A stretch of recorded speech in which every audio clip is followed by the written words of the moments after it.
Xanımın həyatında bəy var, bir-birlərini sevirlər. Ancaq çox toksik münasibətləri var. Xanım qaçır, haçan baxırsınız xanım qaçır, bəy də onun dalıca.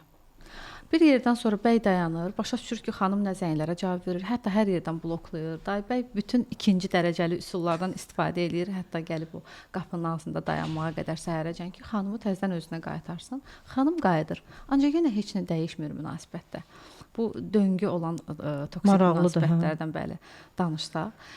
Və xanım gələndə, biz söhbət eləyəndə deyir ki, Nərmin xanım, mən anlayıram ki, bu toksik münasibətdir. Ən azından mən özümü buna layiq bilmirəm. Deyirəm ki, gözəl xanım, əgər layiq bilmirsinizsə, siz nəyə görə bu münasibətin içindəsiz? Sizi bu münasibətdən geri addım atmağa mane olan, saxlayan nədir? Deyir, inarsız özüm də bilmirəm. Ancaq belə fikirləşirəm ki, bu nəsə karmik münasibətdir. Dedim, siz karmik münasibət deyəndə nəyi nəzərdə tutursunuz? Deyir ki, ona görə ki, mənim atam da belə eləyirdi anama.